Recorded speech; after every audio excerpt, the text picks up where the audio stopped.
परात्पर श्री अखिलेश्वर अकारण करुणावरुणालय भक्तवांछित कल्पतरु श्री तडिद्युत विनंदित पीतांबरधारी भगवान श्री बालकृष्ण लाल की वांग्मयी प्रतिमूर्ति ग्रंथराज श्रीमद् भागवत महापुराण की और श्रीमद् भागवतम के इस सत्संग सत्र में उपस्थित आप सभी भक्तों का हार्दिक स्वागत है। और जैसे कि ये दिव्य चतुर्मास प्रारंभ है,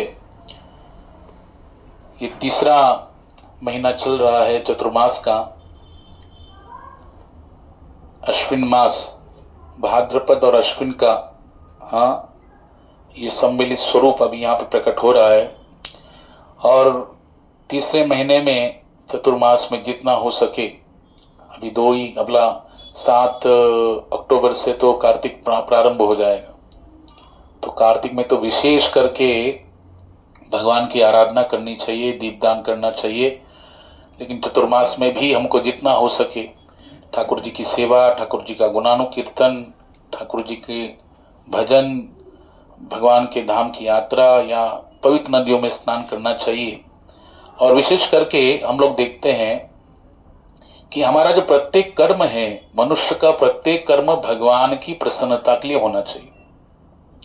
परमेश्वर की प्रसन्नता के लिए किया गया कर्म ये हमें क्या करता है? कर्म के बंधन से, संसार के बंधन से क्या करता है? मुक्त करता है। लेकिन भगवान को प्रसन्न करने वाले कर्म के अतिरिक्त हम जो भी क्रिया करते हैं, जो भी कार्य करते हैं, जो भी कर्म करते हैं, वो सारा का सारा हमें संसार के बंधन में बांधता है। इसलिए हमारा उद्देश्य होना चाहिए कि हमारा प्रत्येक कर्म हरि की प्रसन्नता के लिए हो, या ऐसा भाव हमारे हृदय में हो कि कोई भी कर्म करने से पहले हम भगवान से प्रार्थना करें, हे प्रभु, ये कर्म मैं जो करने जा रहा हूं या मेरे द्वारा हो घटने जा रहा है, ये सब आपकी इच्छा से हो रहा है और आपके प्रसन्नता के लिए करने जा रहा हूं। भले इसमें मेरा आर्थिक स्वार्थ हो या मेरा पारिवारिक स्वार्थ हो या भौतिक संसार के अस्तित्व का स्वार्थ हो या प्रगति का स्वार्थ हो, लेकिन जैसे भी हो, इसी शरीर के द्वारा और इस शरीर के इंद्रियों के द्वारा, बुद्धि मन के द्वारा मैं इस कार्य को संपन्न कर रहा हूं जो आपके द्वारा प्रदत्त है कि नहीं? भाई ये शरीर किसके द्वारा प्रदत्त है? ठाकुर जी के द्वारा। पंच महाभूत और 3 सूक्ष्म तत्व, मन बुद्धि अहंकार और चित्त, ये अंतकरण की स्थिति और बाह्य जो हमारा शरीर है, ठाकुर जी की देन है। इसलिए इसके द्वारा जो भी क्रिया हो रही है, अगर हम ये सोच कर, कम से कम ये भाव रखकर अगर करेंगे तो निश्चित रूप से भगवान उसे क्या करते? अश्नामि प्रियतात्मनः। भगवान कहते मैं उसे क्या करता हूं? स्वीकार करता हूं। इसलिए हमारी वैदिक संस्कृति में हमारे जितने भी उत्सव आदि है, जितने भी व्रत आदि है, इसको पालन करने के लिए विशेष तौर से कहा गया। और इसके द्वारा क्या होता है? इसके द्वारा भगवान की जो धर्म की प्रणाली है, जो भगवान ने नियमावली प्रस्तुत किए वेदों के द्वारा, उसका पालन हमारे द्वारा होता है। तो वैदिक संस्कृति में ये जो श्राद्ध पक्ष है, पितृ पक्ष है, इसको पालन करने की बात कही गई, इसकी उपेक्षा की बात नहीं कही गई। बहुत सारे ऐसे होते हैं वैष्णवगण जो कहते हैं कि हमें क्या जरूरत है, हमें कोई जरूरत नहीं, हम तो वैष्णव हो गए। हम क्या हो गए? हम वैष्णव हो गए। हमने भगवान को समर्पित कर दिया, हमने माथे पे तिलक लगा लिया, गले में कंठी डाल दी, हम लोग भगवान के नाम का जप कर रहे हैं, एकादशी व्रत करते हैं, वैष्णव सेवा करते हैं, भागवत श्रवण करते हैं, नाम संकीर्तन करते हैं, धाम में निवास करते हैं, विग्रह सेवा करते हैं। हमें क्या जरूरत है? ऐसा नहीं। क्योंकि अति उच्च स्तर पे पहुंचा गया वैष्णव जो है, उसको आवश्यकता नहीं पड़ सकती। समझो, बहुत शुद्ध स्तर है, उच्च स्तर के महात्मा है, शुद्ध भक्त है, उनको आवश्यकता नहीं है। उनको तो किसी भी विधि नियम की आवश्यकता नहीं। जो हम लोग जप करते हैं, जो हम लोग एकादशी व्रत पालन करते हैं, इसकी भी आवश्यकता नहीं। फिर भी वो क्या करते हैं? करते कि नहीं? भगवान ने गीता में कहा, बताओ, भगवान जब अवतार लिए तो ठाकुर जी को क्या जरूरत है गुरुकुल में जाने की? जरूरत है?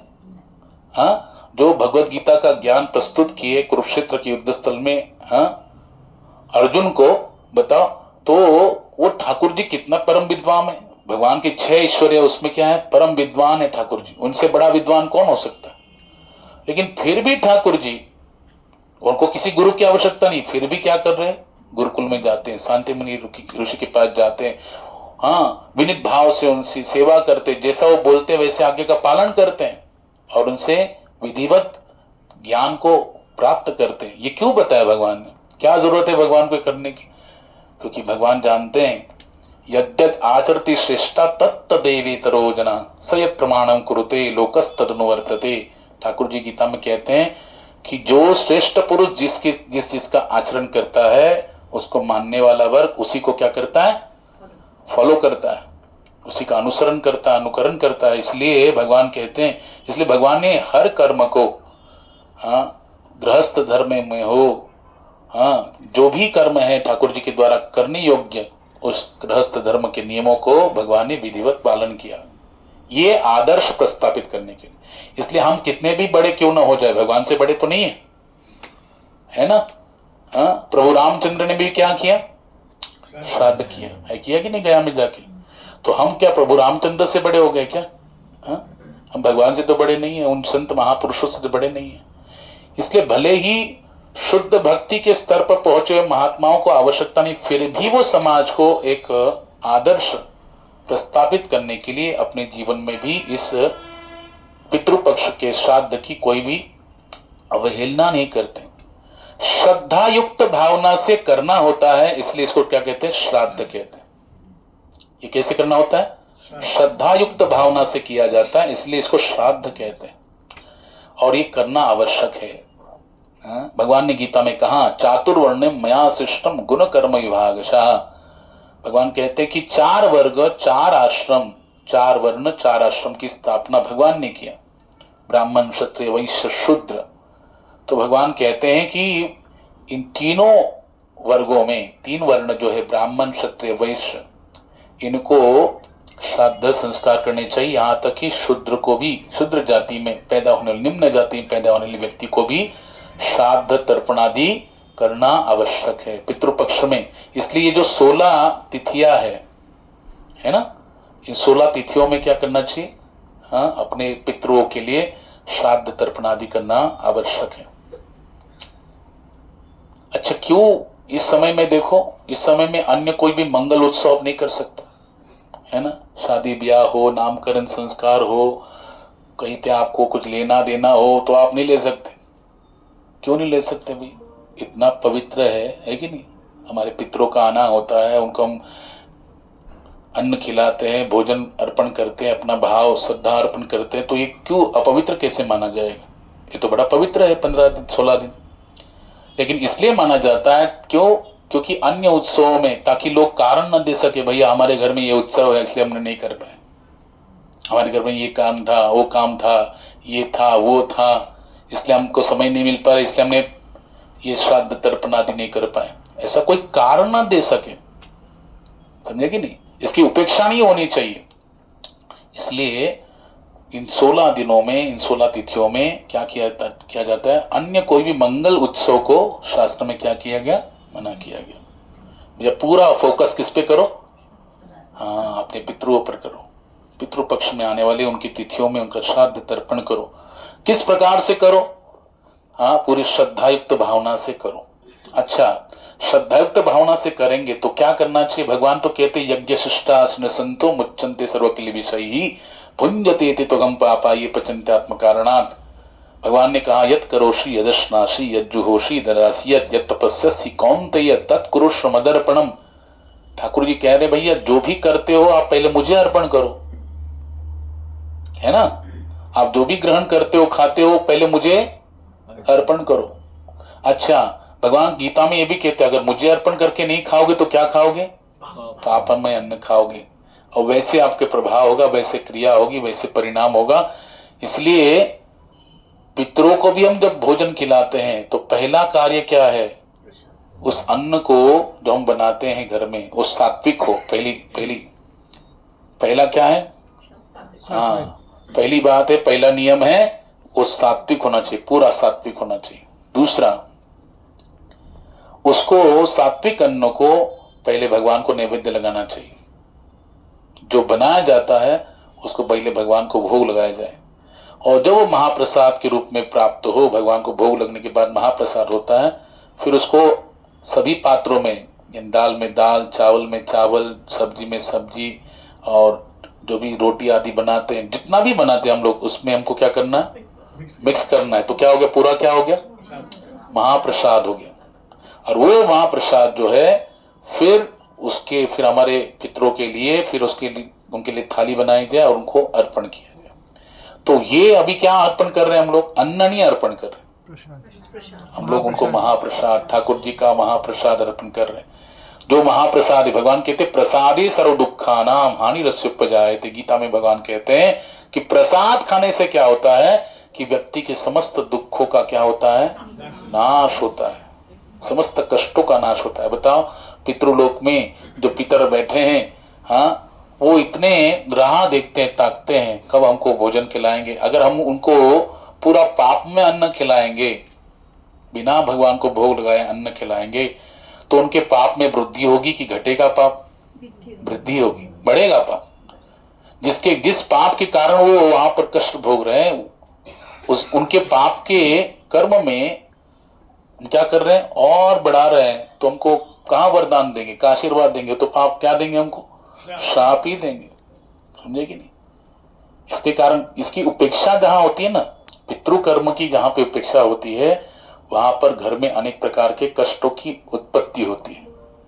शारीरिक स्वास्थ्य बिगड़ता है, धन की अभावता आती है, संतान प्राप्त होने में दिक्कत हो जाती है।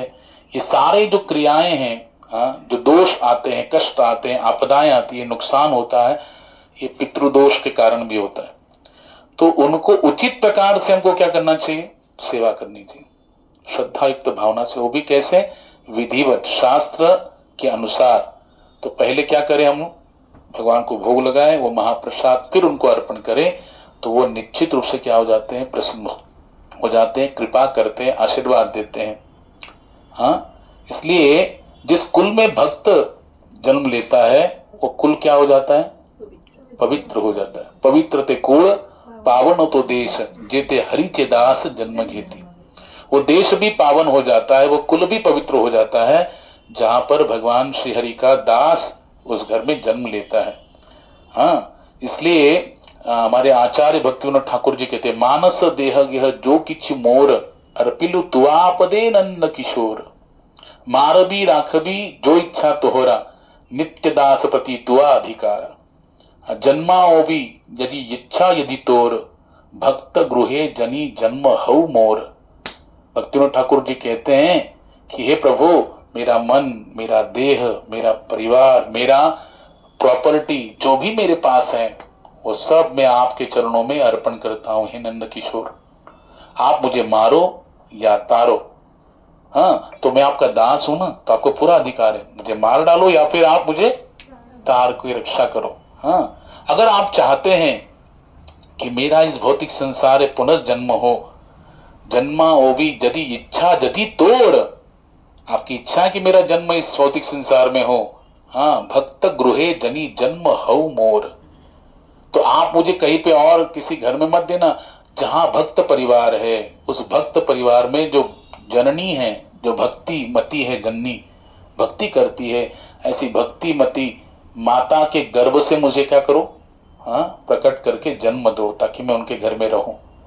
अगर आप मुझे कहेंगे कि भैया इससे अच्छा तो तुम ब्रह्मा का पद ले लो, बोले मुझे भक्ति विहीन ब्रह्मा का पद भी देंगे तो मुझे स्वीकार नहीं है, लेकिन अगर आप मुझे भक्ति देते हैं, आपके भक्तों का सानिध्य मुझे प्राप्त होता है, तो मैं तो आपके भक्त के घर के आगे जो नाली बहती है उसका कीड़ा बनने के लिए भी तैयार हूं। कीट हऊ मोर, मैं क्या बनने के लिए तैयार हूं, कीड़ा, भक्त के घर का कीड़ा बनने के लिए भी तैयार हूं।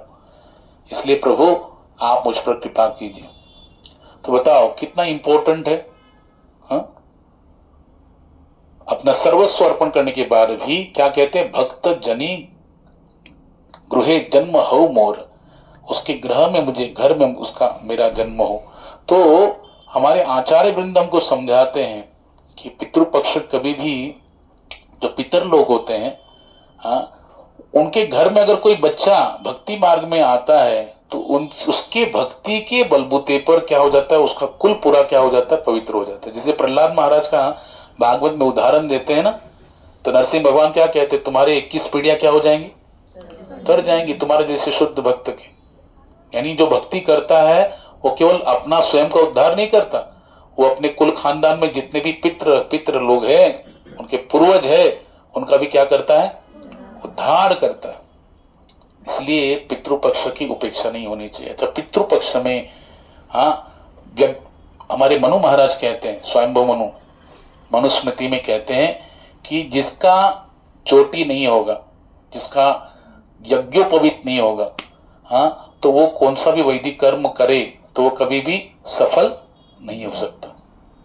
बिना यज्ञोपवीत धारण किए, बिना शिखा सूत्र के वो कौन सा भी यज्ञ हवन वैदिक कर्म कभी भी सफल नहीं होता, सार्थक नहीं माना जाता। इसलिए देखो, आप कभी भी आप देखिए, जब पूजा वगैरह होती ना, सत्यनारायण की पूजा होती है, तो क्या करते हैं, ये कुश धारण कराते कि नहीं, जिसका चोटी नहीं, यहाँ पे कुश बांध देते हैं, यहाँ पर डाल देते हैं, कुश धारण कराते हैं। क्यों? क्योंकि बिना उसके आपका जो आप पूजा कर रहे हैं, हवन कर रहे हैं, यज्ञ कर रहे हैं, वैदिक कर्म कर रहे हैं, वो कभी भी सफल नहीं हो सकता। इसलिए शास्त्रों में कहा गया 3 जातियों को यज्ञोपवीत धारण करने का अधिकार है, ब्राह्मण, क्षत्रिय और वैश्य। इन तीनों को भी यज्ञोपवीत जनेऊ धारण करने का अधिकार है, शूद्र को नहीं है, निम्न जाति में उत्पन्न मनुष्य को नहीं है।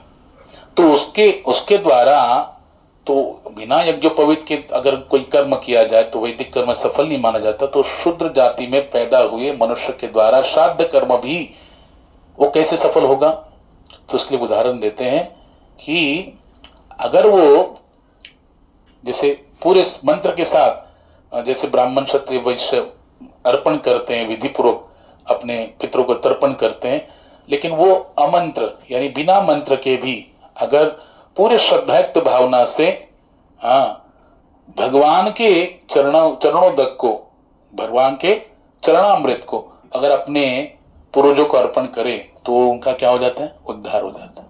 ध्यान से सुनो, भगवान श्री रामचंद्र जब वनवास काल में निषाद राज गुह के पास गए श्रृंगवेरीपुर में, और फिर गंगा नदी पार करने के लिए गए, उस समय जो केवट था उसने क्या किया, राम जी के चरणों को धोया। जिस कठौती में, लकड़ी के कठौती में उसने भगवान रामचंद्र के चरणों का प्रक्षालन किया, वही जल ले जाकर, उसी जल के द्वारा उसने अपने समस्त पितरों को मुक्ति दिलाई। कैसे दिलाई? बोले जैसे ही कठौती में वो जल प्राप्त हुआ, भगवान का चरणामृत प्राप्त हुआ, तुरंत लेके गया और जो कुशा धूप आदि ना, घास, वो कुशा लेकर उसके द्वारा अपने पिता का, अपने दादा का, अपने परदादा का, पर दादा का, अपने नाना का, अपनी नानी का, पर नानी का, फूफा का, मौसी का, मौसा का, सबका, बुआ का, सबका नाम ले लेके क्या कर दिया, वो जल अर्पण कर दिया। कौन सा जल? भगवान के चरणों का उदक, भगवान का चरणामृत, उसने क्या कर दिया, उनका नाम लेकर अर्पण कर दिया।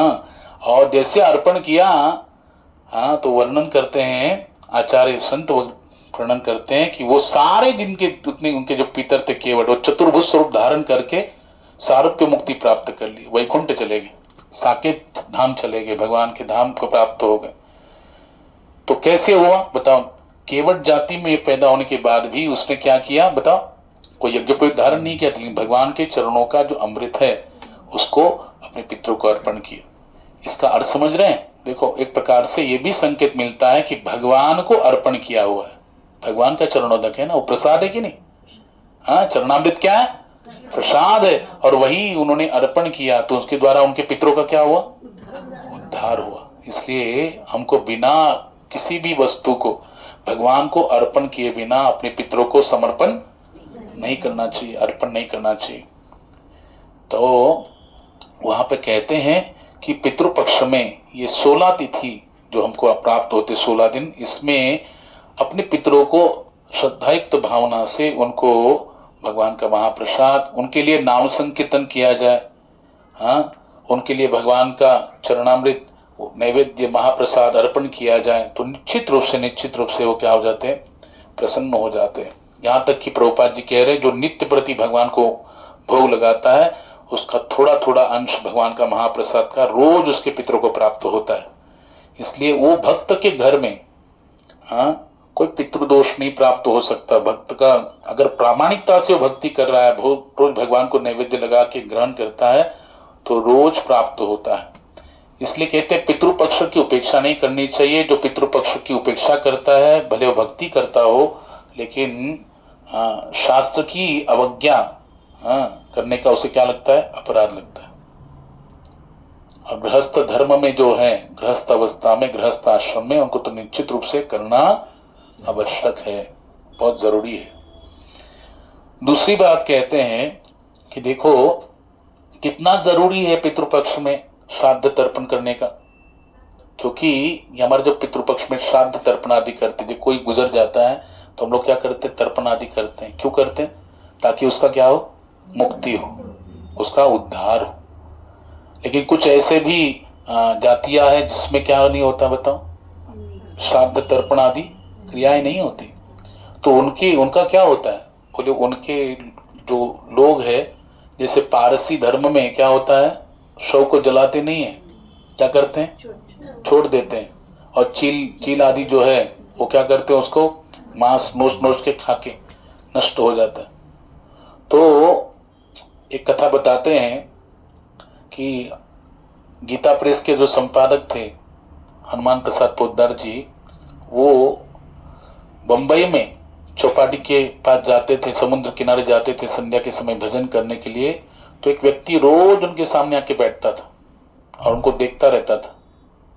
एक दिन उन्होंने साहस करके उसको पूछ लिया कि भैया आप कौन हो, रोज आते हो, मुझे देखते रहते हो, क्या कारण है, क्या बात है। जब उन्होंने पूछा तो वो बोला कि मेरा नाम ये है और मैं पारसी धर्म का एक व्यक्ति हूँ और कुछ साल पहले मेरी क्या हो गई है, मृत्यु हो गई है और मैं प्रेत को प्राप्त हो गया। अभी सोचो, ऐसा बात किया तो कितना उनको धक्का लग गया होगा। बोले इतने दिन से रोज आता है और आज मैं पूछने के बाद बोल रहा है कि अरे मैं तो प्रेत हूँ। वो सच्चे महात्मा थे, बड़े श्रेष्ठ महात्मा थे, नाम जापक थे, बड़े हरिनाम जापक थे, भजन करते थे, महात्मा थे हनुमान प्रसाद पोद्दार जी। तो उन्होंने कहा कि आप रोज आते हो, मेरे पास आते हो, यहाँ क्यों बैठे हो? फिर रोज आके बैठते थे। बोले कि हम प्रेतों को पता लगता है कि हमारा उद्धार कौन करने वाला है, किसके द्वारा हमारा उद्धार हो सकता है। आप पवित्र जीव हो, सदाचारी ब्राह्मण हो और भगवान का नाम जप करते हो, परम भक्त हो भगवान के, इसलिए हमको पता लग जाता है कि यही हमारा क्या कर सकता है, उद्धार कर सकता है। बोले आप कष्ट क्यों भोग रहे हो? क्योंकि बोले हमारे धर्म में ये अंत्य संस्कार की विधि नहीं होती है ना, शव आदि को अग्निमय संस्कार नहीं प्राप्त होता, ऐसे ही डाल दिया जाता है। कोई श्राद्ध विधि, तर्पण आदि भी क्रिया नहीं होती है, उसके कारण मुझे ये भोगना पड़ रहा है, बड़ा कष्ट हो रहा है। तो आप क्या चाहते हैं मुझसे? तो बोलते कि मेरे लिए आप क्या करो, विधिवत गया में श्राद्ध तर्पण, सब कोई सदाचारी ब्राह्मण के द्वारा विधिवत गया में मेरे लिए श्राद्ध तर्पण आदि हो तो मेरा क्या हो जाएगा, मुक्ति हो जाएगा। तो बोले कि ठीक है, मैं अभी आपके लिए भेजूंगा, आप चले जाइए।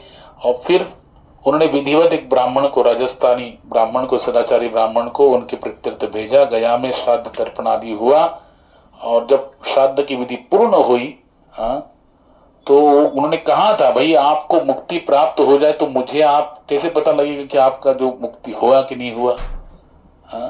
तो बोले मैं आपको आकर मिल के जाऊंगा, प्रमाण दे के जाऊंगा।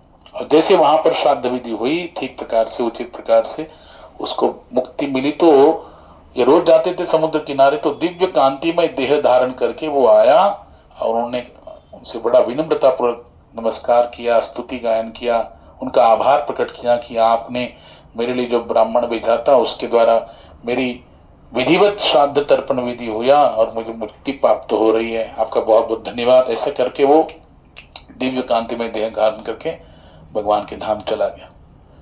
तो ये बताते हैं कि देखो अगर किसी का रुक जाता है, नहीं होता है, तो उस व्यक्ति को क्या नहीं मिलती, मुक्ति नहीं मिलती।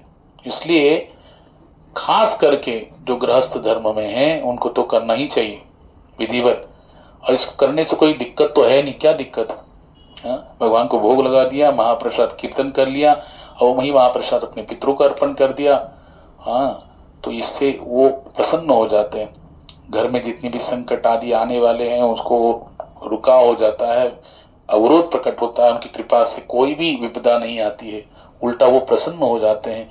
और देखो ऐसे कर्म करने से ठाकुर जी भी क्या हो जाते हैं? प्रसन्न हो जाते हैं। हाँ, धर्म तो साक्षात भगवत प्रणीतम, यमराज जी अपने दूतों को कह रहे हैं, यमदूतों को, भागवतम के 6 स्कंद में वर्णन है, धर्म तो साक्षात भगवत प्रणीतम। धर्म क्या है? जो भगवान के आदेश ही है उसे ही क्या कहते हैं? धर्म कहते हैं। इसलिए हमारे जीवन में हमको धर्म के तत्व का निरंतर अवश्यमेव क्या करना चाहिए? पालन करना चाहिए। और देखो चतुर्मास भी है, और चतुर्मास में पवित्र ऐसे 16 दिन पितृपक्ष के आए हैं, तो उसका विधिवत पालन कीजिए। अगर किसी को अपने पितरों की तिथि मालूम नहीं है तो क्या करना? अमावस्या के दिन, हाँ, सर्वपितृ अमावस्या, उसके दिन क्या करना है? श्राद्ध तर्पण कर देना है ना। और किसी पवित्र ब्राह्मण को ही अधिकार है पितृपक्ष का भोजन करना, तो इसलिए योग्य ब्राह्मण को आके उनको खिलाना और उनको विधिवत जो भी आपको देना है वो दक्षिणा आदि जो भी भेंट वस्तु देना है वो आप दे सकते हैं। तो ये करना आवश्यक है। दूसरी बात, इसी चातुर्मास में आने वाली जितनी भी एकादशियां हैं उनको भी हमको कठोरता से पालन करना चाहिए, क्योंकि ये ऐसे समय है जिस समय ठाकुर जी योग निद्रा धारण कर रहे हैं। इसलिए अभी कल एकादशी है, इंदिरा एकादशी, कल 17 तारीख है ना, कल एकादशी है, इंदिरा एकादशी, उसका पालन आप कीजिए। और उसके बाद आएगी रमा एकादशी। कौन सी एकादशी? रमा एकादशी। और रमा एकादशी के बाद आएगी हरि प्रबोधिनी एकादशी, जिसको हम कहते हैं कार्तिक एकादशी। तो अब ये इतने दिन बाकी है, उस दिनों में जितना हो सके हरि नाम का भजन करना चाहिए, हरि कथा सेवा सिमरन, इसमें अपना पूरा दिन कैसे व्यतीत हो ये कोशिश करनी चाहिए। तो श्रीमद् भागवत की कथा को श्रवण करना ये भी क्या है? एक भक्ति का अंग है, भगवान की कथा को श्रवण करना। और चतुर्मास में भगवान की कथा को श्रवण करने का लाभ प्राप्त होना ये तो और भी पवित्र बात है, और भी अत्यंत महत्वपूर्ण बात है। कृपा का वर्षाव होगा अगर हम भगवान की कथा को श्रवण करेंगे। द्वितीय स्कंद में श्रीमद् भागवतम में परीक्षित महाराज जब सृष्टि के रचना के विषय में सुखदेव गोस्वामी पाद से प्रश्न करते हैं, तो सुखदेव गोस्वामी प्रथम भगवान की स्तुति गायन करते हैं, जिसको हमने 3 सत्रों में विशद रूप से श्रवण किया है। अभी जो 5वां अध्याय है, 5वें अध्याय का शीर्षक ही है समस्त कारणों के कारण कौन है? बोलो, ठाकुर जी। तो भगवान श्री कृष्ण के द्वारा जब ब्रह्मा जी का प्राकट्य हुआ और सृष्टि का आदेश मिला, तो ब्रह्मा जी ने प्रथम जो प्रकट किए अपने मानस पुत्र चतुष्कुमारों को, उनका विवाह का आदेश दिया, उन्होंने मान्य नहीं किया। हाँ, उनको क्रोध आया तो रुद्र का प्राकट्य उनका भ्रुकुटी से हुआ, और पुनश्च 10 पुत्रों को, मानस पुत्रों को जन्म दिया। आप मानस मन से मानस पुत्रों को जन्म दिया। हाँ, पुलस्य क्रतु भृगु, हाँ, अत्रि, वशिष्ठ, दक्ष और नारद जी। तो नारद जी भी भगवान की, ब्रह्मा जी की क्या है? मानस पुत्र। तो एक बार भागवतम के द्वितीय स्कंद के 5वें अध्याय में वर्णन करते हैं सुखदेव गोस्वामी कि नारद जी एक बार ब्रह्मा जी से पास गए और उनको पूछा। अब ध्यान से सुनाए, प्रश्न पहले समझो, उसके बाद फिर हम लोग विवरण श्रवण करेंगे। क्या क्या प्रश्न पूछे उन्होंने? क्या प्रश्न पूछे? हे देवताओं में प्रमुख देवता, हे प्रथम जन्मा जीव। समस्त देवताओं में प्रमुख देवता कौन है? ब्रह्मा जी, क्योंकि उन्होंने, वही तो प्रथम जीव है जो भगवान के नाभि कमल से प्रकट हुए। और मैं आपको नमस्कार करता हूं, कृपया वो दिव्य ज्ञान बताएं जो मनुष्य को आत्मा तथा परमात्मा के सत्य तक ले जाने वाला है ना। यानी वो ज्ञान बताओ आप, दिव्य ज्ञान जो भगवान ने आपको क्या किया? प्रदान किया है, जो केवल शरीर तक सीमित ना हो। कहाँ तक सीमित हो? हाँ, स्वयं के आत्म स्वरूप और परमात्मा, प्रभु परमात्मा का ज्ञान प्रदान करे। वो ज्ञान आप मुझे प्रदान कीजिए, बताइए। कृपया इस व्यक्त जगत के वास्तविक लक्षणों का वर्णन कीजिए। ये जो जगत दिख रहा है संसार, इसका आधार क्या है, बेस क्या है, किसने से धारण किया? भगवान ने गीता में कहा, गामा विश्च भूतानि धारयाम्यहम ओजसा पुष्णामि चौषधि सर्वा सोमोत्वा रसात्मकः। ठाकुर जी कहते हैं आकाश में जो तारे दिखते हैं, ग्रह आदि दिखते हैं, हाँ, ये किसने धारण किया? हम देखते ऊपर, हाँ, कोई तारा ऐसे नीचे गिरता है क्या? इतने सारे लाखों तारे हैं, कभी नीचे गिरते हैं? क्यों? उनको धारण शक्ति, धारण वहां पे देने वाली धारणा शक्ति कौन देता है? ठाकुर जी कहते हैं गामा विश्च भूतानि धारयाम्यहम ओजसा, मैं धारण करता हूं। तो यहां पर नारद जी कहते पूरा विश्व ब्रह्मांड है, इसका आधार कौन है? कौन इसको आधार देता है? इसका सृजन किस प्रकार से किया गया, किस तरह ये स्थित है, और यह सब किसके नियंत्रण में किया जा रहा है, किसके डायरेक्शन में, किसके कंट्रोल में है? हाँ, कौन इसका कंट्रोलर है, नियंत्रण करता कौन है, नियामक कौन है? अरे पिताजी, आप वैज्ञानिक ढंग से जानते हैं कि भूतकाल में जो कुछ और घटित हो गया, जो भविष्य में रचा जाएगा, या वर्तमान में जो रचा जा रहा है, इस ब्रह्मांड के भीतर जितनी भी सारी वस्तुएं हैं, वे सब आपके हथेली पर आंवले के सदृश है। कैसे है?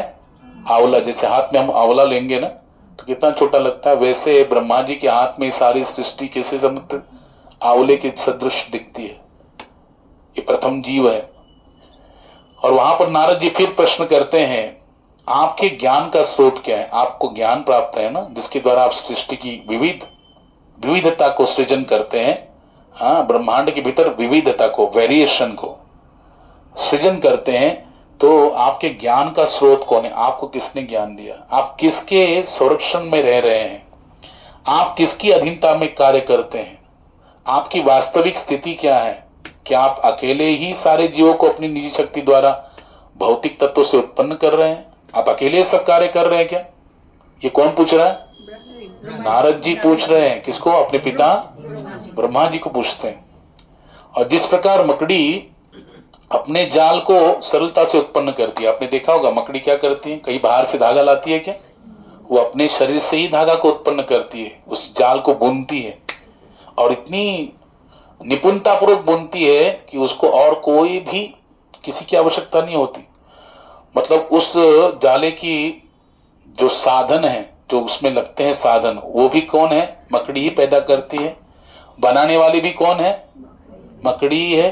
हाँ, तो दोनों भी कार्य करने वाली, संपूर्णता से निपुणता से कार्य करती मकड़ी, वैसे ही हाँ, दूसरों के द्वारा पराजित हुए बिना अपनी सृजनशीलता से जैसे मकड़ी अपने जाले को प्रकट करती है, उसी प्रकार आप अपनी आत्मनिर्भरता की शक्ति को प्रयुक्त करके दूसरे से सहायता लेने बिना ही सृजन करते हैं।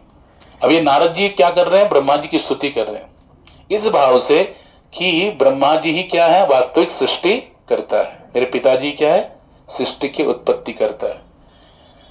दूसरा फिर कहते हैं, आपके अतिरिक्त अन्य किसी स्रोत से ये सृष्टि सृजित नहीं होती, क्योंकि आप इतने महान हैं। आप ही क्या सृष्टि की उत्पत्ति करता है, और कोई नहीं हो सकता। फिर भी जब हम आपके द्वारा पूर्ण अनुशासन में रहते हुए संपन्न की गई कठिन तपस्याओं के विषय में सोचते हैं, तो हम आपसे भी अधिक शक्तिशाली किसी व्यक्ति के अस्तित्व के विषय में आश्चर्यचकित रह जाते। यानी ब्रह्मा जी ने क्या किया था? जब प्रकट हुए थे तो उनको क्या सुनाई देता? त और प। तो उन्होंने हजारों वर्ष तप किया था, इतना तपस्या किया था। तो नारद जी कहते हैं कि इतना आपने तपस्या की, हमने सुना है आपकी तपस्याओं के विषय में, तो हम आपसे भी अधिक शक्तिशाली किसी व्यक्ति के अस्तित्व के विषय में आश्चर्यचकित रह जाते हैं, यद्यपि आप सृष्टि के संदर्भ में इतने शक्तिशाली है। क्योंकि ब्रह्मा जी भी क्या करते हैं? विविधता से सृजन करते हैं। सृष्टि में वैविध्य जो है, सृष्टि की वेरिएशंस जो है, अनेक प्रकार की सुंदर सुंदर वस्तुएं भगवान की कृपा से वो सृजन करते हैं। अब पूरा श्रेय नारद जी किसको दे रहे हैं? बताओ। ब्रह्मा जी को दे रहे हैं। आप सब कुछ जानने वाले हैं, आप ही सबके नियंता है। अतः मैंने आपसे जितने सारे प्रश्न किए हैं, उन्हें कृपा करके बताइए, जिससे मैं आपके शिष्य के रूप में उन्हें समझ सकूं। अभी नारद जी कह रहे कि मैं आपसे जो प्रश्न किया हूं, आप मेरे को समझाइए। तब ब्रह्मा जी बहुत सुंदर बात बताते। क्या बताते? नानृतम तवो तच्चापि यथा माम प्रविशिभो अविज्ञायम परम मत्त एतावत्वम यतो ही में, कि हे नारद, तुमने मेरे विषय में जो कुछ कहा है वो असत्य नहीं है। हाँ? क्योंकि जब तक कोई उन भगवान के विषय में पूरी तरह जानकारी अवगत नहीं कर लेता तो मुझसे परे परम सत्य रूप है, तब तक वो मेरे सशक्त कार्यकलापों से निश्चित रूप से मोहित होता रहेगा। ब्रह्मा जी कह रहे हैं नारद जी को, जैसे तुम क्या हो रहे हो, आश्चर्यचकित हो रहे हो, तुम भी कंफ्यूज हो गए कि भैया वास्तविक में आप सृष्टि करता है, दिखने में तो आप दिखते हैं, लेकिन आप किसकी आराधना में लगे? आपका ज्ञान का स्रोत क्या है? आपके अंदर जो शक्ति है उसका स्रोत क्या है, उसका आधार क्या है, आपके सृष्टि का आधार क्या है? हाँ, तो दिखने में तो ब्रह्मा जी कहते कि जैसे तुम मेरी स्तुति कर रहे हो, वैसे जिनको भगवान के विषय में पूरा ज्ञान नहीं है वो भी मुझे क्या मानते हैं? सृष्टिकर्ता मानते हैं। मुझे ही क्या मानते हैं? सृष्टि का सृजन करने वाला स्वामी मानते हैं। जैसे प्रभुपाद जी तात्पर्य में बहुत सुंदर बता रहे हैं कि एक कुप मंडूक होता है। कुप मतलब कुआं, मंडूक मतलब मेंढक। उस मेंढक के पास अगर कोई तज्ञ व्यक्ति जाए, विद्वान व्यक्ति जाए और कहे कि भैया तुम इस कूप में बैठे हो, कुएं में अटके पड़े हो, जरा बाहर निकलो, देखो बाहर कितना बड़ा विशाल सागर है। हाँ, पहले तो क्या करता है, वो कुपमंडूक है, कुएं का मेंढक है, इसलिए उस बात को विश्वास नहीं करता। पहली बात तो विश्वास नहीं करता कि बाहर इतना विशाल जलाशय हो सकता है। उसको लिए सब सर्वस्व क्या है, उसका कुआं ही है। जैसे कुछ लोग क्या होते हैं, बस कुछ आपने देखा होगा ना, कुछ ऐसे पढ़े लिखे लोग होते हैं, हाँ पहले तो बहुत बचपन में अच्छे खासे होते, लेकिन जैसे पढ़ाई का स्रोत उनको भूत चढ़ता है तो बस किताबी कीड़ा बन के रह जाते, फिर उसमें ही लगे रहते दिन रात, बाहर की दुनिया से अनभिज्ञ होते हैं। बस जाना है, हाँ, और आना है, जाना है, पहले कॉलेज में जाएंगे, फिर घर आएंगे, पढ़ाई करेंगे, फिर कॉलेज में जाएंगे, ट्यूशन जाएंगे, पढ़ाई करेंगे, अपना डिग्री हासिल करेंगे, फिर जॉब लगेगा, फिर उसी में लगे रहते हैं, जॉब में जाएंगे, फिर आएंगे, उसी चार दीवार के अंदर रहते हैं, किसी से बात भी नहीं करते, किसी से बात भी नहीं करते।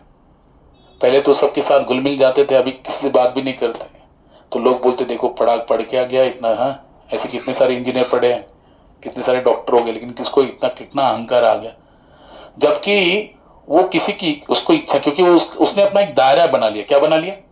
एक सीमा बना ली, बस ये मेरा ही सब कुछ है, ये चार दीवारी में, हाँ इससे अधिक मुझे किसी से वार्ता नहीं करनी, कुछ नहीं करना है, बस अपने में ही रहना। वैसे ही उसके लिए पूरा संसार क्या है? यही चार दीवारी, उससे बाहर कुछ नहीं। लेकिन कुछ लोग ऐसे होते हैं ना जो सबके साथ क्या करते हैं? प्रेम से व्यवहार करते हैं। उनको लोगों के साथ ज्यादा मिलना जुलना, बातें करना ये अच्छा लगता है, विचारों का आदान प्रदान होता है। याद रखो, हमारे जीवन में नाना प्रकार के दुख वेदनाएं आती है। अगर हम घर में बैठे रहेंगे, एकांत में रहेंगे, तो निश्चित रूप से क्या होगा, वही विचार करते करते, क्योंकि मन का कार्य क्या है? संकल्प करना और विकल्प करना। वो बार बार उसी को स्मरण कराता रहेगा और फिर उसी चिंतन में बने रहेंगे तो क्या हो जाएगा? व्यक्ति डिप्रेशन को प्राप्त होता है, नैराश्य को प्राप्त होता है, समझे कि निराश हो जाता है, फिर जीने की इच्छा ही नहीं हो जाती। थोड़ी थोड़ी इसमें सुसाइड करने की इच्छा होती है, आत्महत्या करने की इच्छा होती है, जबकि जीवन कितना अनमोल है, कितना अमूल्य है। लेकिन जब हम दूसरे के साथ अपने विचारों का आदान प्रदान करते हैं, जाते हैं, बाहर निकलते हैं, तो हमें दिखता है कि भाई हमसे भी दुखी लोग कहीं पड़े हुए, तो फुटपाथ में सोए हुए लोग हैं, ना उनको खाने को मिल रहा है, ना वस्त्र आदि है, ना रहने के लिए घर है, लेकिन भगवान ने हमको उससे तो कई गुना ज्यादा अच्छा दे दिया है। जब हम दूसरे के दुखों को देखते हैं तो अपना दुख आप भूल जाओगे। इसलिए कहते हैं अपने दुख में रोने वाले तो मुस्कुराना सीख ले, अपने दुख में रोने वाले तो मुस्कुराना सीख ले, औरों के दुख दर्द में आंसू बहाना सीख ले। जब आप दूसरों के दुखों को नष्ट करने की कोशिश करोगे, उसको मदद करके, तो निश्चित रूप से आप अपने दुखों को क्या हो जाओगे? भूल जाओगे। और वो बोलते ना, एक स्लोगन है, कर भला तो हो भला, है कि नहीं? आप दूसरे के लिए भलाई करना प्रारंभ करो, आप निस्वार्थ भाव से किसके लिए कुछ करो। मैंने कहा था ना, हाँ, मोदक प्रिया गणेशा, अर्चन प्रिया भगवती, नमस्कार प्रियो भानु, जलधारा प्रियो शिव और परोपकार प्रिय विष्णु। जब हम परोपकार करते हैं, सेवा करते हैं निस्वार्थ भाव से, निष्काम भाव से, बिना किसी आकांक्षा के, अपेक्षा के कि इससे मुझे ये प्राप्त हो, नहीं, बिना अपेक्षा बिना आकांक्षा के प्रेम भाव से, निस्वार्थ भाव से किसी की सेवा करो, किसी के लिए अच्छा कार्य करो, उसको सुख पहुंचाने की कोशिश करो, तो परोपकार प्रियो विष्णु हो। तो भगवान क्या हो जाते, उस भक्त पर, उस जीव पर क्या हो जाते, मनुष्य पर प्रसन्न हो जाते। इसलिए अपने जीवन में हमें क्या धारण करना चाहिए, बोलो, परोपकार को धारण करना चाहिए। लेकिन हम लोग अपने आप को क्या कर देते हैं, संकीर्ण कर लेते हैं, जबकि हमको क्या करना चाहिए, विस्तीर्ण करना चाहिए। हम क्या करते हैं, अपने आप को संकीर्ण कर लेते हैं, दायरे में बांध लेते हैं, बस यही है मेरा, किसी से बातचीत नहीं, कुछ नहीं। तो क्या होता है, वो फिर वही वही वही वही वही क्रियाएं करते करते करते व्यक्ति क्या होता है, कुपमंडुक हो जाता है। क्या हो जाता है, कुपमंडुक, कुएं का मेंढक, बस उसको बाहरी जगत का कोई ज्ञान नहीं। ज्ञान है तो केवल क्या, किताबी ज्ञान है। तो बाहर के जगत में वो कभी भी ठीक से व्यवहार नहीं कर पाता, वो विजय नहीं हो पाता, सफल नहीं हो पाता, भले वो कितना भी धन कमा ले। लेकिन कहते हैं ना, शास्त्र में कहा गया, तो हमारे महाराष्ट्र के संत तुकाराम महाराज कहते हैं, अन्न मान धन हे तो प्रारब्धा अधीन।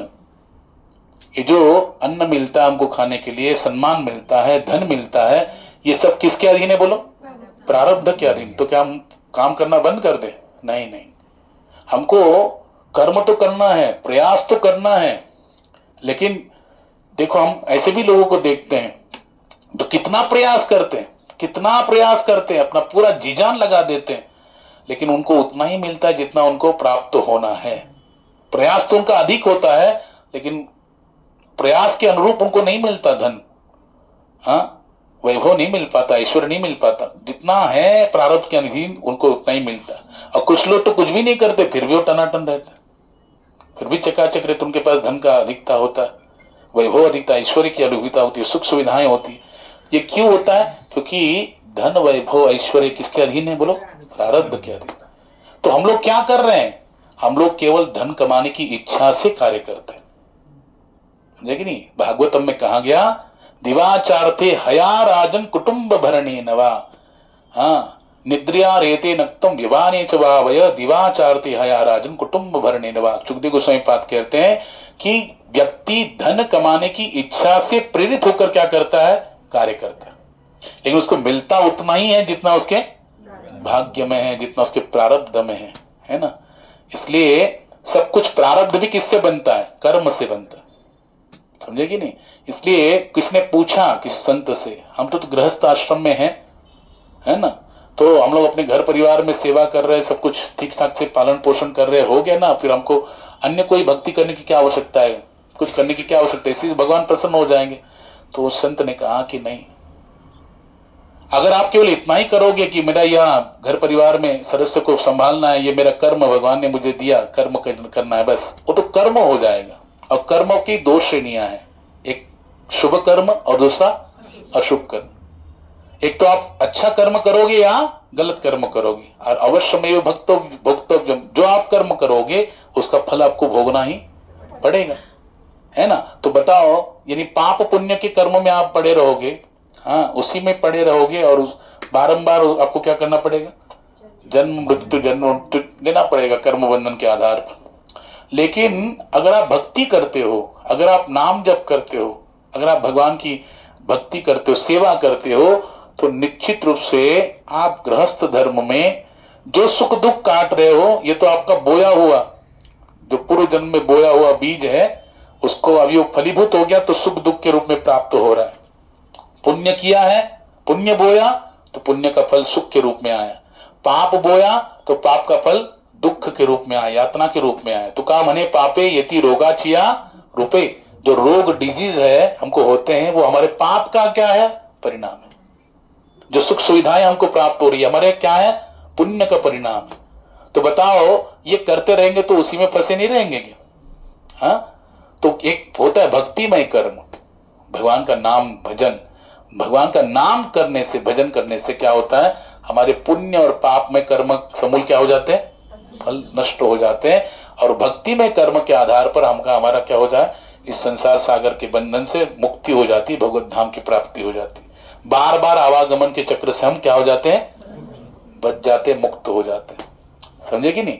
इसलिए अपने आप को कैसे बनाना चाहिए, विस्तीर्ण, हमारा विशाल कैसा होना, ब्रॉड माइंडेड होना चाहिए, संकीर्ण बुद्धि नहीं होनी चाहिए। कैसी होनी चाहिए भक्ति की बुद्धि, विस्तीर्ण, ब्रॉड माइंडेड होना चाहिए, परोपकार की भावना को लेकर चलना चाहिए। ये नहीं सोचना चाहिए कि उससे मुझे क्या बेनिफिट होगा। हर कुछ लोग ऐसे होते हैं संकीर्ण बुद्धि के लोग, बस दूसरे से लेने की इच्छा होती, देने का भाव नहीं होता। और याद रखो, जब तक आपके अंदर देने का भाव नहीं प्रकट होगा, परोपकार प्रकट नहीं होगा, कभी भी आप शांति को प्राप्त नहीं कर सकते, आपके अंदर समाधान प्राप्त नहीं हो सकता, आपके अंदर सुख की अवस्था, जो आनंद की प्राप्ति हो, आपको नहीं होगी। हमेशा टेंशन्स, हमेशा अपेक्षाएं, हाँ, हमेशा असमाधानी वृत्ति, असंतुष्टता, हाँ, कुछ ना कुछ खालीपन जीवन में लगेगा। लेकिन आप देना प्रारंभ करोगे, जो आपके पास है, भले उसमें से आप कुछ भी, आप जिसको सेवा का भाव जरूरत है उसको देना प्रारंभ करोगे, परोपकार प्रियो विष्णु, भगवान आप पर प्रसन्न हो जाएंगे।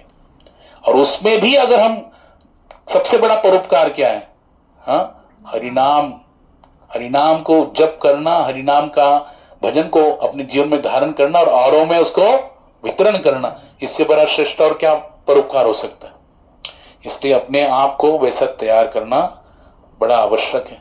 तो यहाँ पर प्रभुपाद जी उदाहरण देते हैं, कुपमंडूक जो होता है उसको अगर समुद्र की विस्तीर्णता का उदाहरण दिया जाए, इतना बड़ा विशाल सागर बाहर है और तुम यहाँ क्या कुएं में पड़े हो, तो वो क्या कहता है, वो तो कहता है, अरे पहले विश्वास नहीं करता, कि विश्वास भी करेगा तो क्या, प्रभुपाद जी कह रहे कि वो अपने आप के शरीर में हवा भर के अपने पेट को फुलाता है और उसको मूल्य मापन करता है कि इतना बड़ा होगा, इतना बड़ा होगा, इतना बड़ा होगा, और उसमें क्या हो जाता है, उसका पेट फट जाता है, उसमें मर जाता है। वैसे ही वैज्ञानिक लोग भगवान की इतनी अमूल्य धारा को, बताओ, भगवान की शक्ति को, जो अनमोल शक्तियां, जिन शक्तियों के द्वारा भगवान अनंत ब्रह्मांडों की उत्पत्ति करते हैं, धारण करते हैं, तो ठाकुर जी की उन विशाल शक्तियों को ये अपनी संकीर्ण बुद्धि से, मेंढक जैसी बुद्धि से कैसे जान पाएंगे?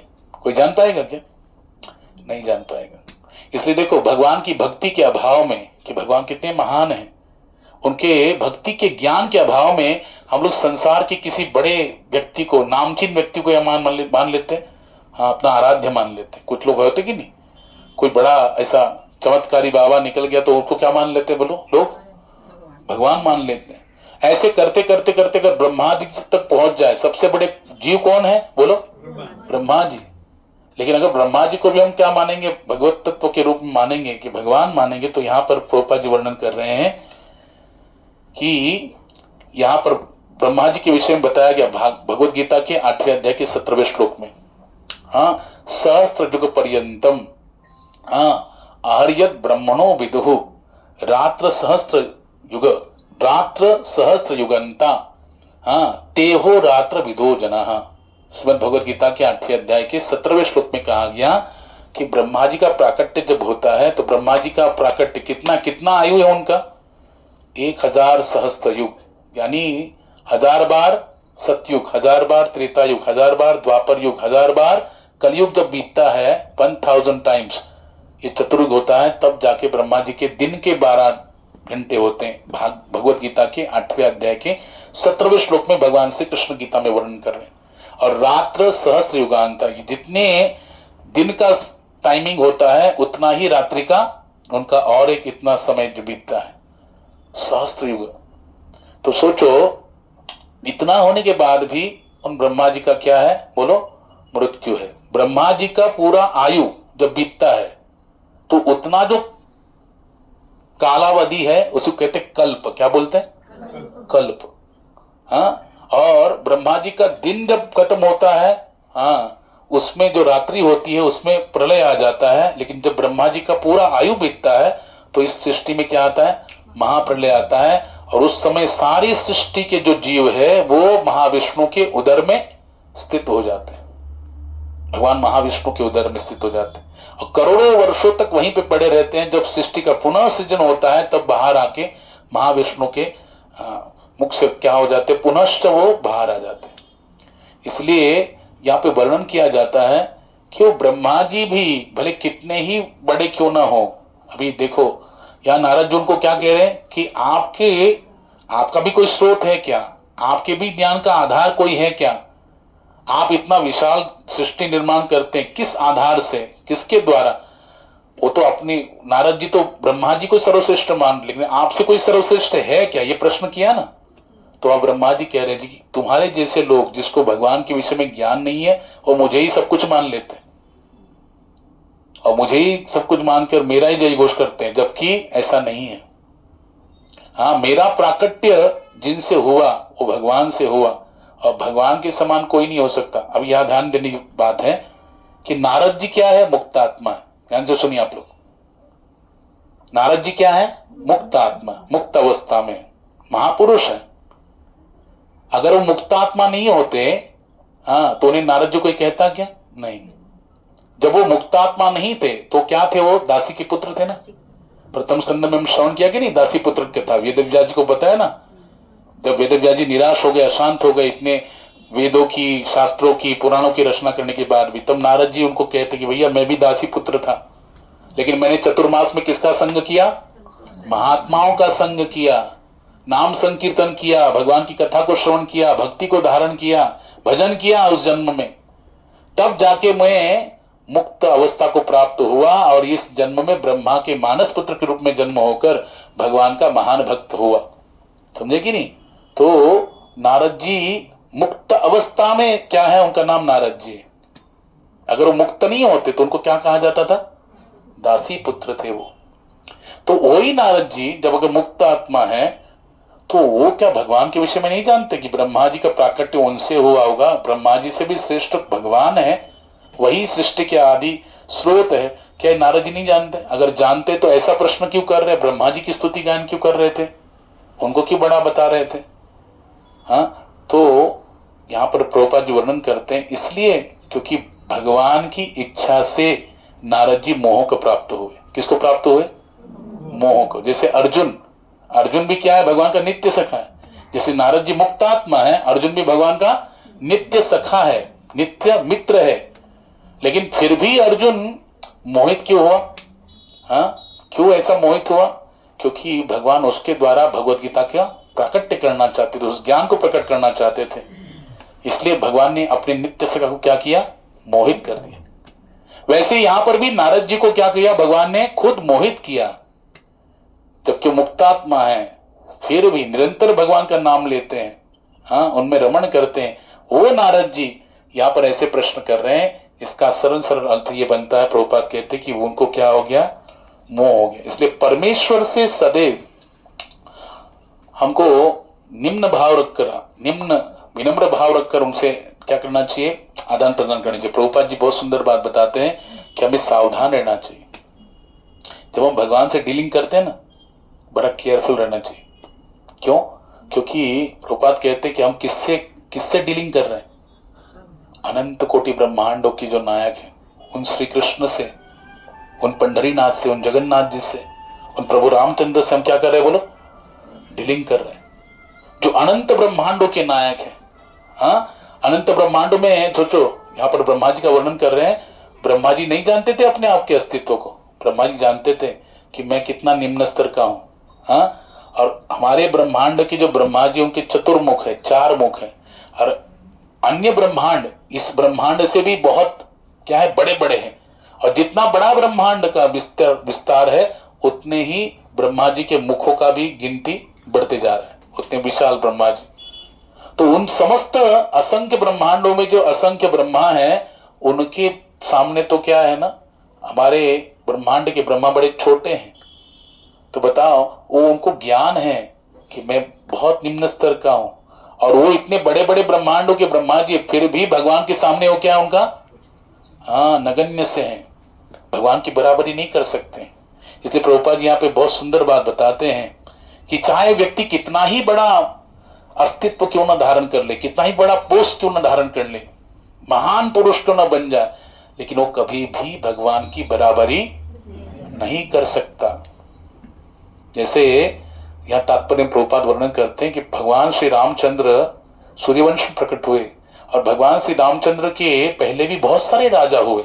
जैसे यहाँ पे कोई महापुरुष गुजर जाता है, कोई भी बड़ा व्यक्ति गुजर जाता है, तो लोग उसको क्या करते हैं? अभी क्रिकेटर के देख लो, सचिन तेंदुलकर क्रिकेट जगत का नामचीन व्यक्ति है। साउथ में ऐसे लोग हैं, उसका क्या मंदिर बना दिए, उसकी पूजा करते हैं। क्या करते हैं? उसकी पूजा करते हैं। हाँ, उसको भगवान मानते हैं। तो बताइए, क्या वो भगवान की बराबरी कर सकता है, चाहे कितना भी बड़ा व्यक्ति क्यों ना हो? प्रभु रामचंद्र के सूर्यवंश में अनेक ऐसे राजा हुए जो भगवान श्री रामचंद्र के समान सदाचारी, महान पराक्रमी थे, योग्य राजा थे। लेकिन क्या उनको भगवान माना गया? क्या भगवान मान के उनकी पूजा होती है? बोलो, हम रामनवमी की किसकी पूजा करते हैं? अयोध्या में किसका विग्रह स्थापन है? बोलो, रामलला का। श्री राम जन्मभूमि की जय, है ना। अयोध्या का इतने सारे राजा हुए उस अयोध्या में, सूर्यवंश में कितने सारे राजा भागवतम में वर्णन है। लेकिन उनका कहाँ नाम से वो जन्मभूमि प्रसिद्ध है? अयोध्या किसके नाम से प्रसिद्ध है? प्रभु रामचंद्र की। क्यों? क्योंकि चाहे कितना भी बड़ा महान राजा क्यों ना हो, सदाचारी हो, पराक्रमी हो, वो प्रभु रामचंद्र की बराबरी नहीं कर सकता। इसलिए देखो, समस्त युधिष्ठिर महाराज भी भगवान श्री कृष्ण के से भी ज्यादा नैतिकतावादी थे। भगवान श्री कृष्ण तो बोल दिए, झूठ बोलो। क्या बोले? झूठ बोलो। अश्वत्थामा हतः, कौन मर गया? अश्वत्थामा मर गया, आप बोलो, क्योंकि हम बोलेंगे तो ये द्रोणाचार्य विश्वास नहीं करेगा, लेकिन आप बोलेंगे तो जरूर करेगा। क्यों? क्योंकि वो जानता है कि ये धर्मराज है। और युधिष्ठिर कभी भी झूठ नहीं बोलता है। लेकिन कृष्ण स्वयं कह रहे, ठाकुर जी स्वयं कह रहे, देखो भगवान है ना, क्या उनको ऐसा पाठ पढ़ाना चाहिए क्या? हाँ, लेकिन भगवान कहते हैं नहीं नहीं, तुम बोलो, झूठ बोलो। क्योंकि ये ऐसा, क्योंकि द्रोणाचार्य का ऐसा अस्तित्व था, ऐसी महानता थी, जब तक उनके हाथ में धनुष और बाण है तब तक उन्हें कोई भी परास्त नहीं कर सकता था। और ऐसे अजय ऐसे द्रोणाचार्य को मारना है तो कैसे मारना होगा? तो भगवान युक्ति निकालते। सारी नैतिकता को क्या कर दिया? तिलांजलि दे दिया ठाकुर जी ने। युधिष्ठिर महाराज को पकड़ लिया, बोला तुम बोलोगे तो विश्वास करेगा। युधिष्ठिर महाराज फिर भी उस अवस्था में क्या किए? विरोध कर दी कि मैं ऐसा झूठ बोलने वाला नहीं हूं। तो भगवान कहते कोई बात नहीं, तुम बोलो। अश्वत्थामा हतः नरोवा कुंजरो, यानी वो व्यक्ति है, मनुष्य है या कुंजर यानी हाथी है? हाँ, तो इतना तो बोल सकते हो? बोले हाँ बोलूंगा। और जब उन्हें कहा अश्वत्थामा हतः, हाँ, फिर जैसे नरोवा कुंजरो बोलने का, तभी भगवान ने सबको बोल दिया था, सारे शंख ध्वनि करो। भगवान ने ऐसा अपना पांचजन्य बताया। इसने अपना धनंजय, हाँ, अर्जुन ने अपना शंख बजाया, भीमसेन ने अपना शंख बजाया, समस्त लोग शंख में बजाया। अभी द्रोणाचार्य इतना मानते थे युधिष्ठिर महाराज को सत्यवचनीय, उन्होंने जैसे अश्वत्थामा हतः इतना सुना कि बस उन्होंने अपना धनुष बाण और वो रख दिया, और उसी अवस्था में ध्यानस्थ हो गए। और द्रौपदी के भाई धृष्टद्युम्न के द्वारा उनका वध हुआ। अब ये सारा अरेंजमेंट किसने किया? कृष्ण ने किया। लेकिन देखो, कृष्ण से भी ज्यादा नैतिकतावादी कौन थे? युधिष्ठिर महाराज थे ना। उन्होंने उस अवस्था में भी क्या किया? विरोध किया। मैं नहीं बोलूंगा झूठ, लेकिन वहां पर कहते हैं इतने सदाचार संपन्न युधिष्ठिर महाराज थे, नैतिकतावादी थे, लेकिन क्या फिर भी युधिष्ठिर महाराज को भगवान का दर्जा प्राप्त हुआ? क्या नहीं हुआ? वो भगवान के समान नहीं हुआ। इसलिए प्रभुपाद यहाँ बहुत सुंदर प्रकार से तात्पर्य बताते हैं कि चाहे कौन सी परिस्थिति क्यों ना हो, लेकिन भगवान सदैव भगवान रहते हैं। सामान्य प्राणी कभी भी उनकी समता नहीं कर सकता, कभी नहीं समता कर सकता भगवान की। तो यहाँ पर कह रहे ब्रह्मा जी बहुत सुंदर, ये न स्वरोचिषा विश्वम रोचितम रोचयाम्यहम यथार्कोर यज्ञिर यथा सोमो यथर्ष ग्रह तारकः।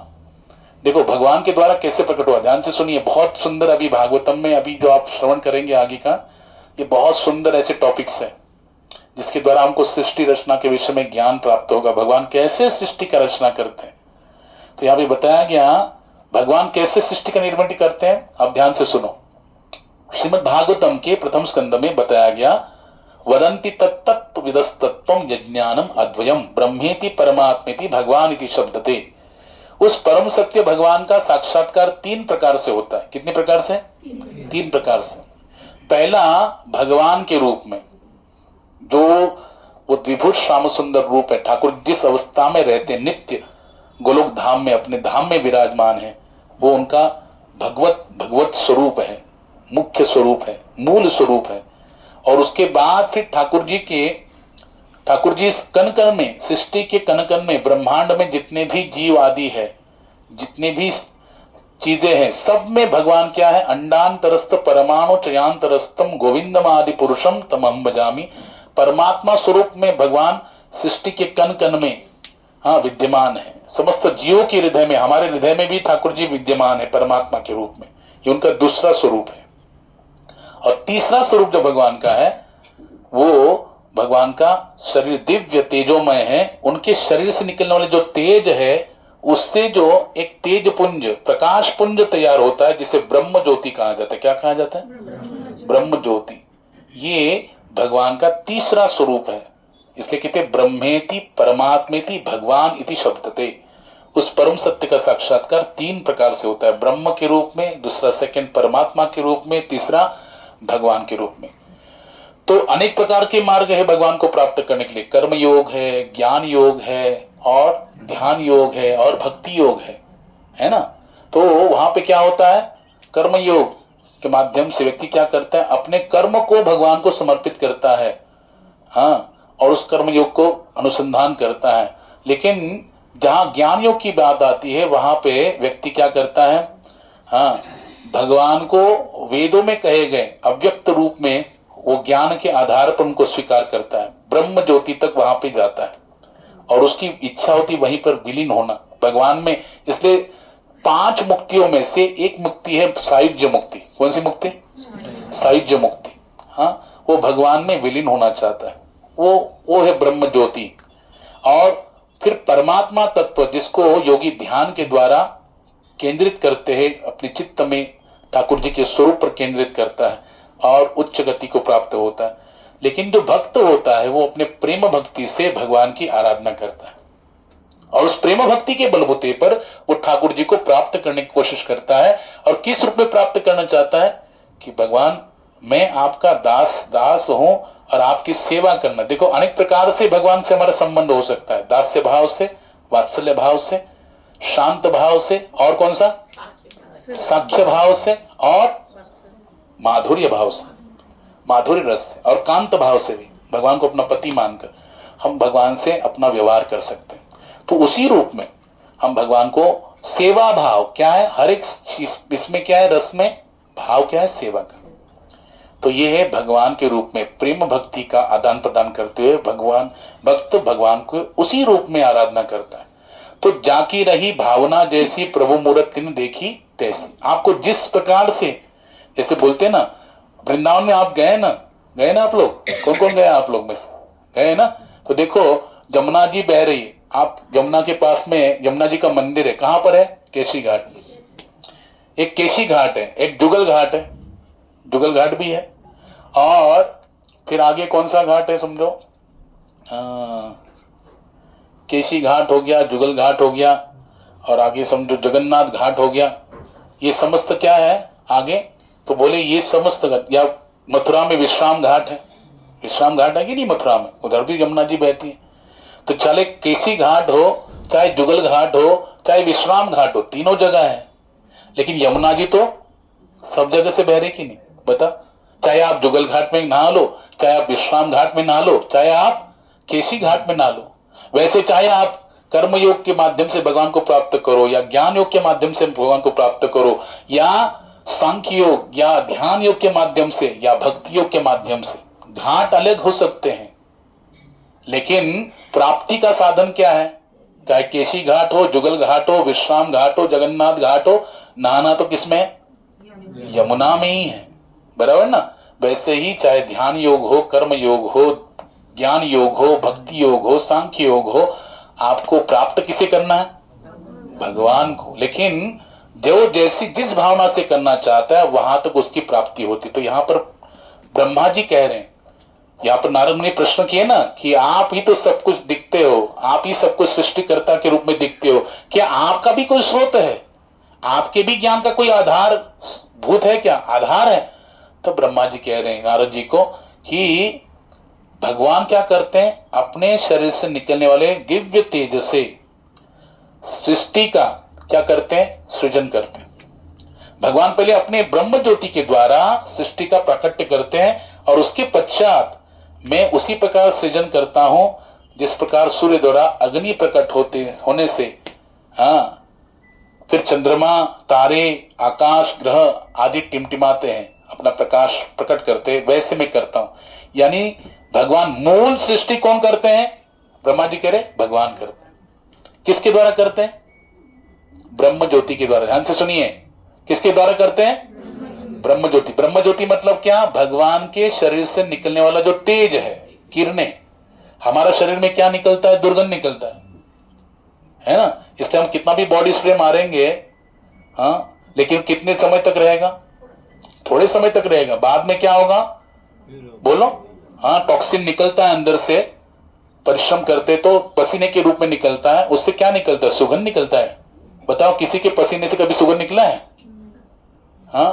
वो हमने गाया था ना उस दिन भजन में, अरे मनवा खेती करो हरि नाम की, नाम की नाम की हरि नाम की, नाम की नाम की हरि नाम की, अरे मनवा खेती करो हरि नाम की, मेरे मनवा खेती करो हरि नाम की।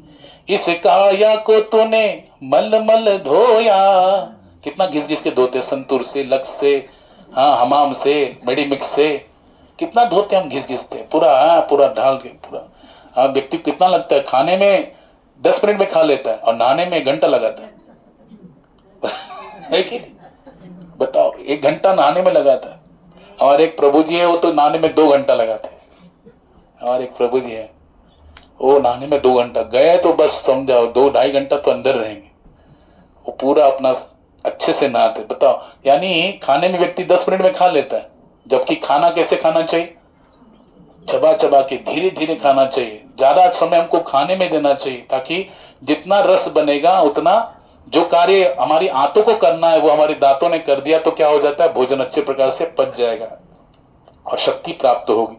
लेकिन वहां पे हम लोग क्या करते हैं, उसमें तो कम समय लगाते हैं और नहाने में ज्यादा समय लगाते हैं। इस काया को तूने मल मल धोया, इस काया को तूने मल मल धोया, लेकिन भजन बिना किस काम की, ये भजन बिना किस काम की, मेरे मनवा खेती करो हरि नाम की, मेरे मनवा खेती करो हरि नाम की, नाम की हरि नाम की, नाम की हरि नाम की, मेरे मनवा खेती करो हरि नाम की, मेरे मनवा खेती करो हरि नाम की। तो हम लोग कितना धोते इस शरीर को, कितना काया को मलमल के धोते हैं, लेकिन भजन नहीं करेंगे,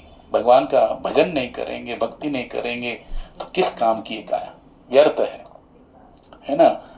केवल क्या है, धरती का बोझ, अनाज का दुश्मन। क्या है वो व्यक्ति, कैसे होता है, धरती का बोझ और अनाज का दुश्मन होता है।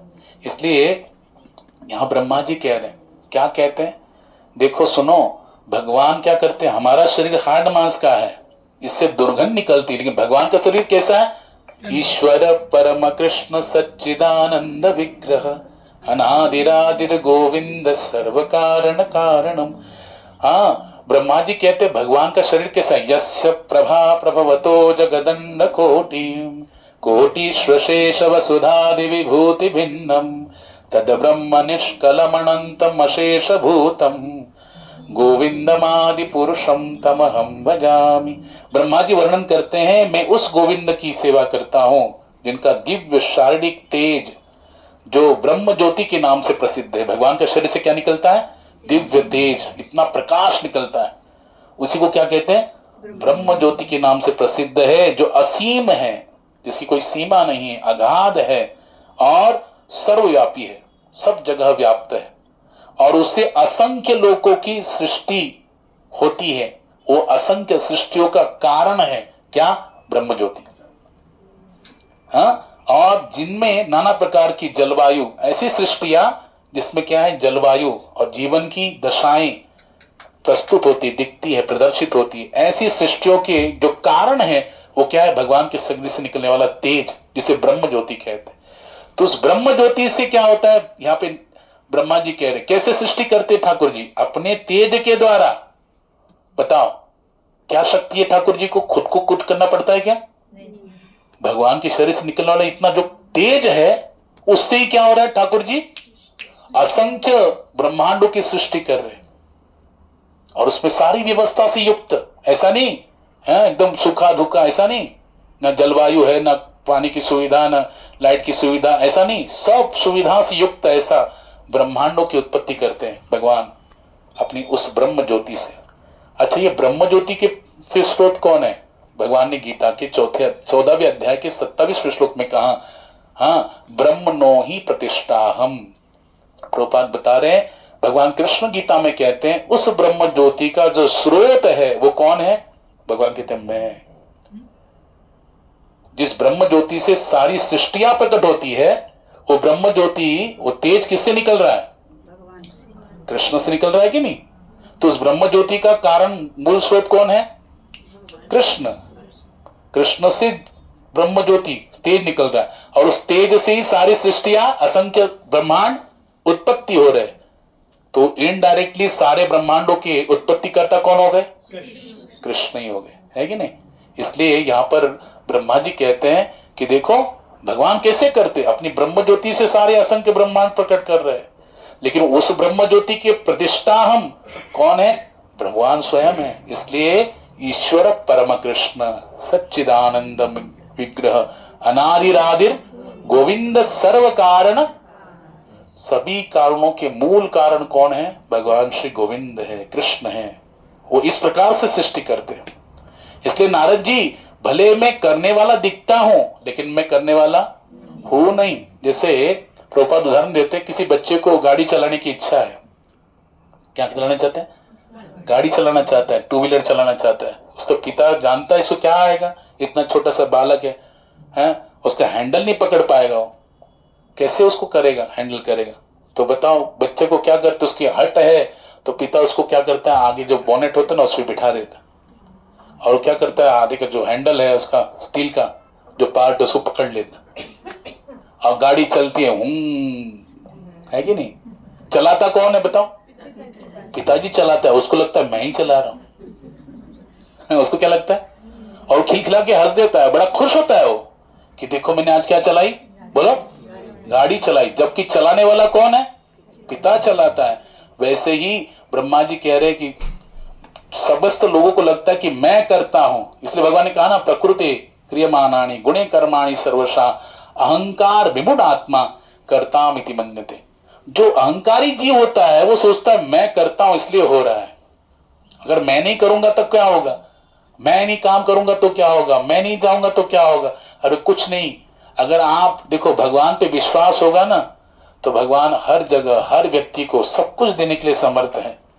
हम लोग देखो, अगर हमको समझो यहाँ पास में कोई बड़ा नेता आ जाए, मान लो, हाँ, अगर नरेंद्र मोदी यहाँ आ जाए हैं, और नरेंद्र मोदी ने क्या करते, हमको देख लिया इतनी सारी भीड़ में, वो करते ना, सबको हाथ मिलाते, हमारा हाथ मिला रहा, किसी ने हमारे पहचान करा के दिया, बोला वेरी गुड बेटा, चिंता मत करो, जब भी चाहिए, प्रांजल को कहा जब जो चिंता होगी मेरे पास आ जाना, तुम चिंता मत करो, मैं हूं तुम्हारे पीछे, बस इतना बोल दिया पीठ ठोक के।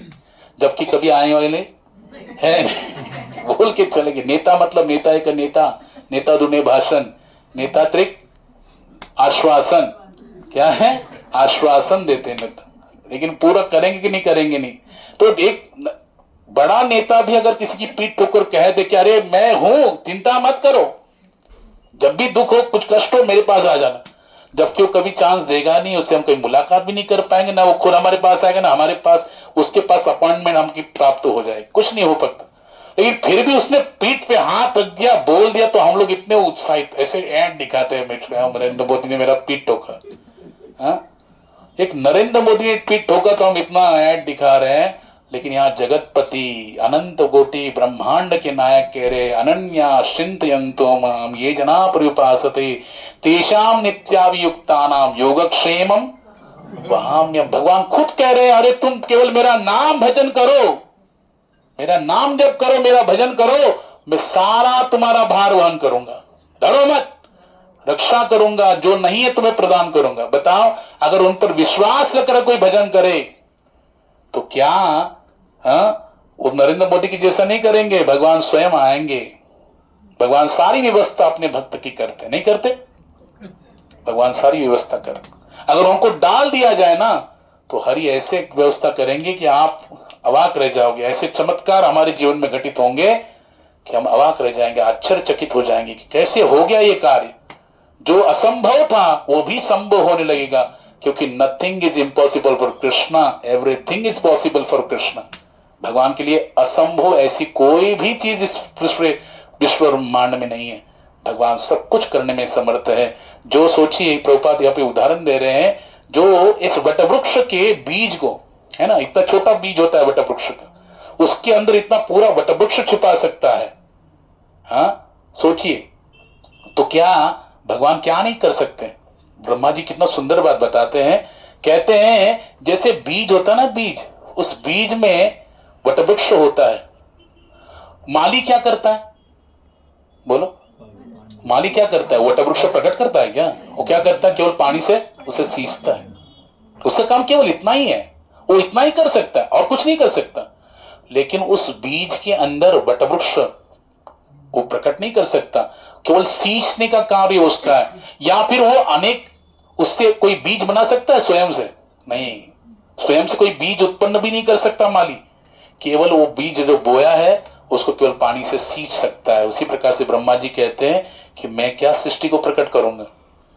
हाँ, भगवान क्या करते हैं? बीज बोते हैं और उससे अनंत सृष्टियों को, असंख्य ब्रह्मांडों को उत्पन्न करते हैं। उसमें मैं केवल क्या करता हूं? जल से उसको सींचता हूं। मैं तो माली हूं। क्या हूं मैं?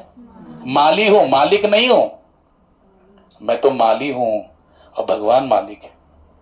देखो ब्रह्मा जी का भाव ऐसा है, जबकि वो प्रथम जीव है, हाँ, जो पहले प्रकट हुए और भगवान ने उनको सारा वैदिक ज्ञान दिया, फिर भी कितने नम्र हैं। वो ये नहीं सोच रहे कि भगवान के अरे मैंने किया, ऐसे नहीं डिंडोरा पीट रहे उनके बेटे के सामने, नारद जी के सामने। वो कहते हैं नहीं नहीं बेटा, मैं नहीं हूं, ठाकुर जी। इसलिए कहते ईश्वर परम कृष्ण सच्चिदानंद विग्रह है। नारद जी मैं कुछ नहीं करता हूं, करने वाले तो कन्हैया हैं, कृष्ण हैं, वही सब कुछ करते हैं। बस उन्होंने मुझे क्या दिया है? योग्यता दिया, एक सेवा दिया, जिसको मैंने निभा रहा हूं पूरी निष्ठा से, प्रामाणिकता से। और उसमें क्या करता हूं? भगवान ने जो सृष्टि की है उसी भौतिक ब्रह्म ज्योति के द्वारा जो प्रकृति सृष्टि है, उसमें इस भौतिक प्रकृति की शक्ति के द्वारा मैं थोड़ा विविधता का सृजन करता हूं, वेरिएशन लाता हूं। बस इतना कार्य मेरा है। यानी जैसे माली सींचता है ना उसको, तो वृक्ष क्या होता है? प्रफुल्लित होता है कि नहीं? वैसे सींचने का काम कर दिया। तो श्रेय भगवान ने क्या कर दिया? मुझे दे दिया। इसलिए भगवान बहुत दयालु है। भगवान क्या करने वाले कृष्ण ही है, लेकिन श्रेय किसको देते? अपने भक्त को देते। याद रखो। और ब्रह्मा जी भगवान श्री कृष्ण की प्रत्यक्ष सेवा में लगे हुए हैं। भगवान ने आदेश दिया कि नहीं? तो प्रत्यक्ष सेवा में ब्रह्मा जी लगे हैं। इसलिए जब 100 साल का उनका आयु जब शेष होता है और उनके शरीर की भी मृत्यु होती है, तुरंत उनको मुक्ति प्राप्त हो जाती है। क्या प्राप्त हो जाती है? क्यों? क्योंकि उन्होंने अपने पूरे 100 साल के जीवन में क्या किया? बोलो, भगवान की सेवा की। हाँ, अभी समय बहुत नहीं है, नहीं तो मैं आपको कथा बताता। हाँ, बोलो श्री राधा माधव भगवान की, हाँ, सुग्रीव गोस्वामी पाद की, ग्रंथराज श्रीमद् भागवतम की।